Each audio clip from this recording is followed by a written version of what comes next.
Magandang buhay! Just wanna share with you guys yung aming Baguio trip.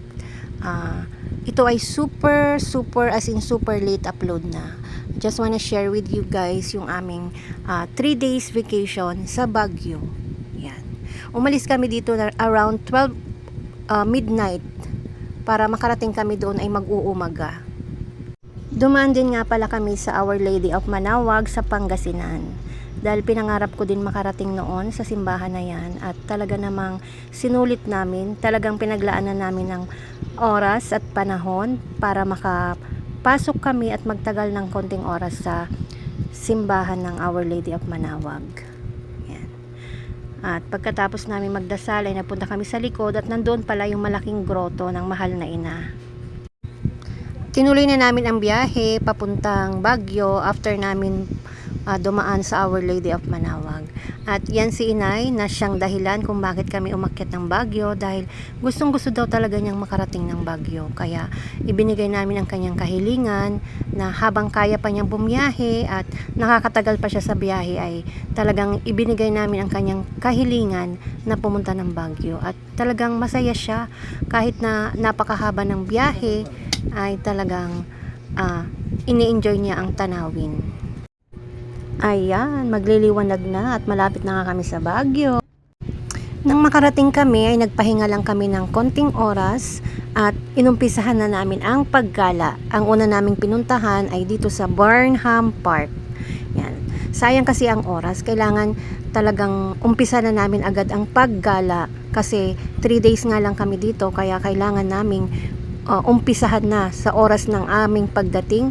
Nagpahinga lang ng sandali at yan, dito na agad kami pumunta sa Burnham Park.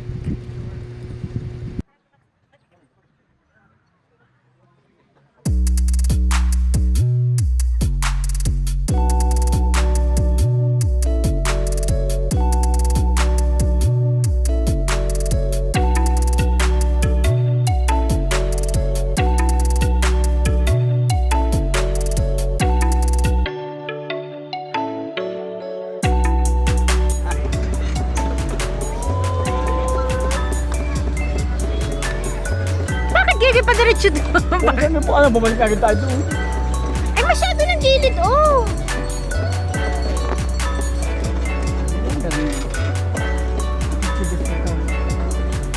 Bili ko.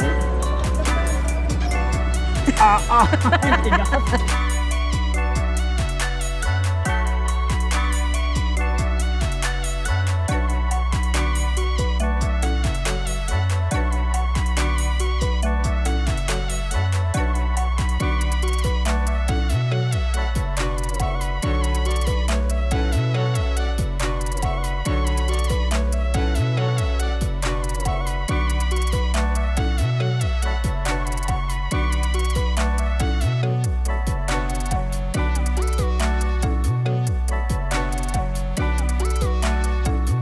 Sa Burnham lang kami unang nakapamasyal at ito nga pala ang aming view mula sa pinag-stayhan namin sa Baguio.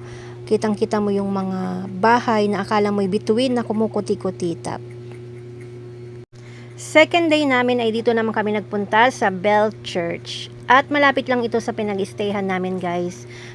Parang umikot lang kami at nandyan na. Ito na agad yung Bell Church. At napakaganda, guys. Parang second time ko na rin nakarating dito. Bata pa ako noon. Parang graduating ako ng grade 6. At ngayon na lang ulit. Yan. Napakaganda. At talagang nanamnamin mo ang Simoy Baguio. At syempre, hindi mawawala ang family picture para may remembrance. Next ay dito naman kami sa Lion's Head. Hindi kami sa Kenon dumaan noon kasi sarado. Kaya pinuntahan talaga namin to dahil hindi makukumpleto ang Baguio trip pag hindi ka nakapagpa-picture dito sa Lion's Head. Yan.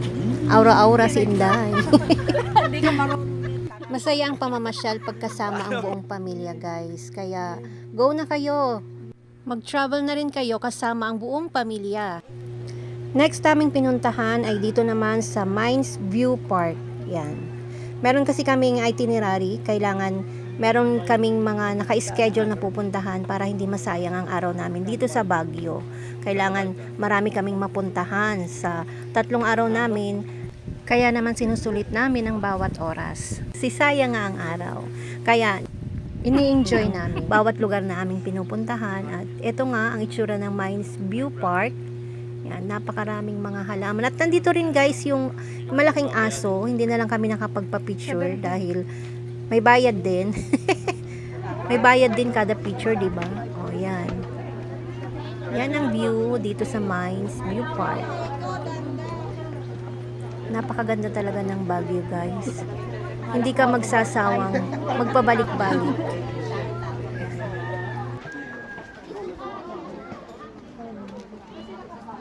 Malamig yung hangin.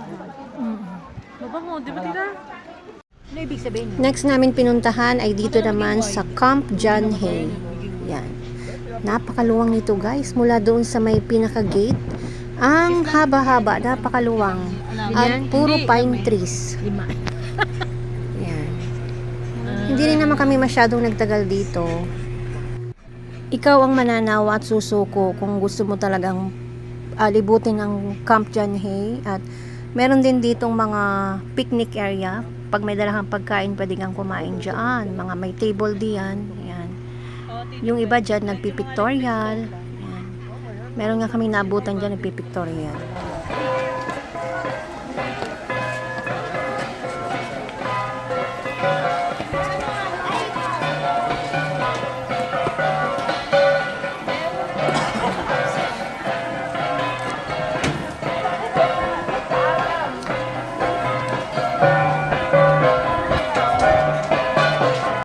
Ang next naman naming pinuntahan ay ang Igorot Stone Kingdom. May entrance nga pala dito guys, 100 per head. At pagbungad mo pa lang, talagang ma-amaze ka na sa sobrang ganda. Napakagaling talaga ng mga tao. Biruin mo yung mga batong yan, pinagpatong-patong, ginawang castle, ginawang kingdom. At talaga namang pagbungad mo pa lang ay meron ng sasalubong sa yung Igorot dance, yan, bilang pagpapasalamat nila sa pagpunta at pagbisita sa kanilang lugar na ito. Napakaganda guys, talagang want to sawa ako sa pagkuha ng mga moment na yan, sa pagpipicture taking, dahil talagang hindi ako nagsawa sa kakukuha ng pictures, dahil talaga namang napakaganda. At yan, dyan lang ako nakakyat guys. Third day na namin dito at naghahanda na kami para mamasyal ulit. At dito naman ay naglalambing si Inay sa kanyang bunsuhan. Dito naman kami ngayon nagpunta sa strawberry farm sa La Trinidad, Benguet. Yan. Yan guys. Napakalawak na taniman ng mga strawberries. At medyo may kamahalan ng kanilang mga tindang strawberries.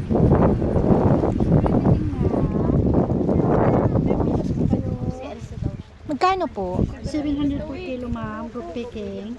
700?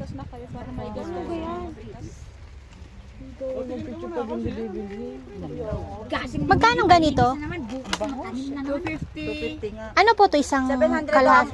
ang More than isang grupo mamimitas. Kwanto sa hawahon na po yung pamimitas? Hindi po. Per kilo siya, ma'am.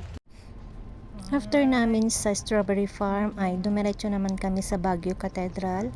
Hindi ko na nga lang nagawang mag-video-video dahil napaka-solemn ng lugar na iyon. At saka isa pa kami nagmamadali na rin kasi kailangan na naming umuwi.